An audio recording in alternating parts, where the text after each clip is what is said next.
Assalamualaikum warahmatullahi wabarakatuh. Sahabat, mari belajar sejarah Islam agar kita bisa mengambil ibroh atau pelajaran dari berbagai peristiwa di masa lampau, khususnya seputar sejarah Islam. Jazirah Arab. Sahabat filahku, sesungguhnya Jazirah Arab itu tidak hanya terdiri dari atas gurun pasir.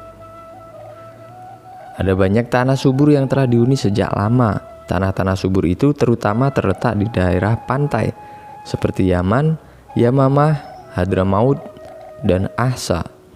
Di bagian tengah Jazirah Arab ada sebuah wilayah subur lain bernama Najd. Wilayah ini dikenal sebagai tempat asal kuda Arab yang termasyhur kemana-mana. Najd dan Yamamah juga terkenal sebagai penghasil gandum.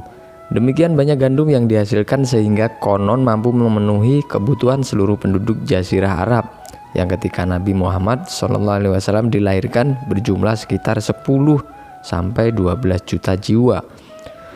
Di kota Madinah terdapat bukit-bukit yang baik untuk ditanami. Sementara itu, kota Thaif terkenal karena buah-buahannya. Di luar daerah-daerah subur, Jazirah Arab dipenuhi gunung dan bukit-bukit batu yang besar. Tidak ada sungai mengalir. Suhu udaranya sangat panas. Karenanya penduduk Arab umumnya suka mengembara. Mereka suka berpindah ke tempat mana saja yang dapat memenuhi keperluan hidup sehari-hari beserta hewan-hewan ternak mereka. Letak Mekah. Sahabat, tahukah Anda nama kota suci kaum muslimin? Ya betul. Kota suci kaum muslimin adalah kota Mekah. Di kota Mekah inilah letaknya Ka'bah, Baitullah.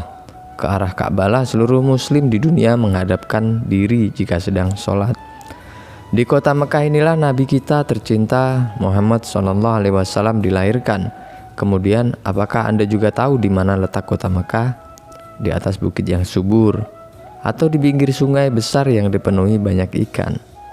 Sahabat, sebenarnya kota Mekah adalah sebuah lembah yang tidak begitu luas di tengah lautan pasir.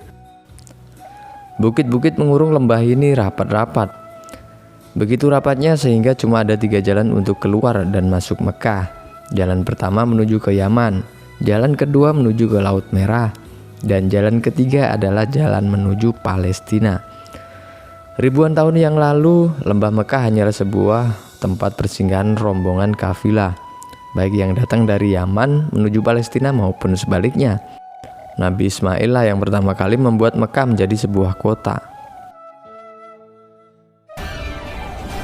Suku Badui.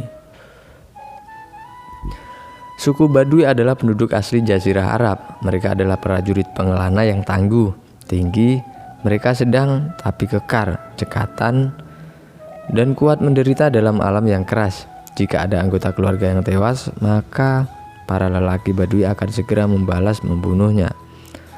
Mereka berani dalam pertempuran dan sabar dalam kekalahan. Meski demikian, orang Badui terkenal ramah, senang memberi, dan sangat menghormati tamu.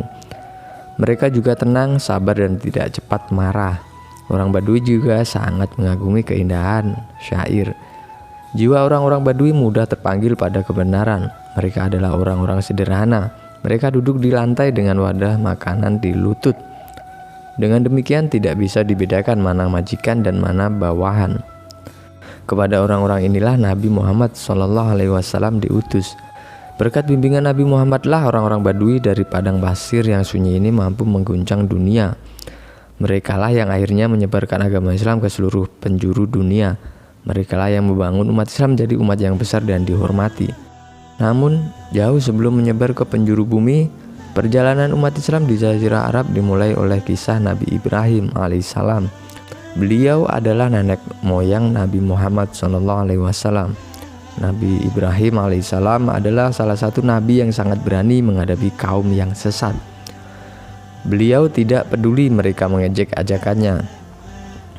Pada saat yang tepat, saat semua penduduk mengadakan pesta tahunan, Nabi Ibrahim alaihissalam mendatangi kuil dengan membawa kapak besar yang tajam.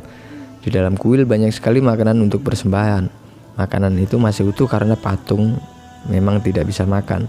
Nabi Ibrahim alaihissalam hanya tersenyum mengingat kebodohan penduduk negeri Babilonia, sekarang Irak.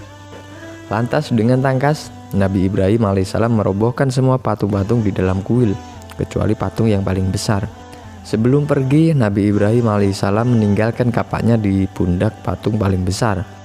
Raja Namrud dan penduduk Babilonia sangat terkejut ketika mereka kembali dan melihat kuil tempat penyembahan mereka hancur. "Siapa yang telah menganiaya Tuhan-Tuhan kita?" teriak Raja Namrud sangat marah.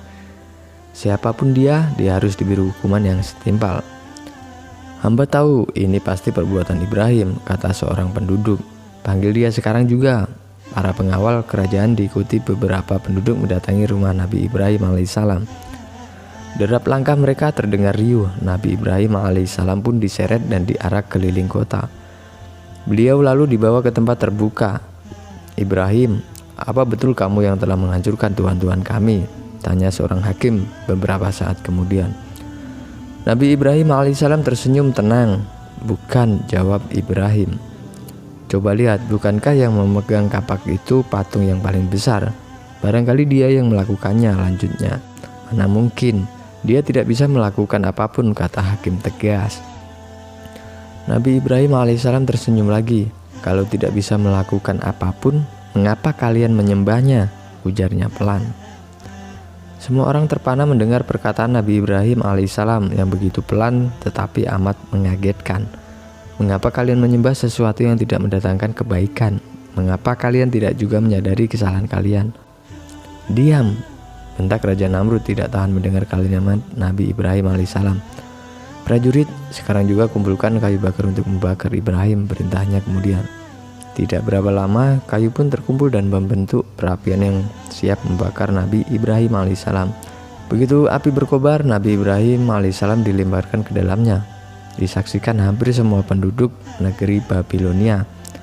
Pada saat itu pula Allah berfirman, "Hai api, jadi dinginlah kamu dan berilah keselamatan bagi Ibrahim." Quran Surah Al-Anbiya ayat 69. Baik sahabat Villa, ceritanya kita sambung di episode selanjutnya ya. Jangan lupa subscribe, like, dan share channel ini agar semakin berkembang. Assalamualaikum warahmatullahi wabarakatuh.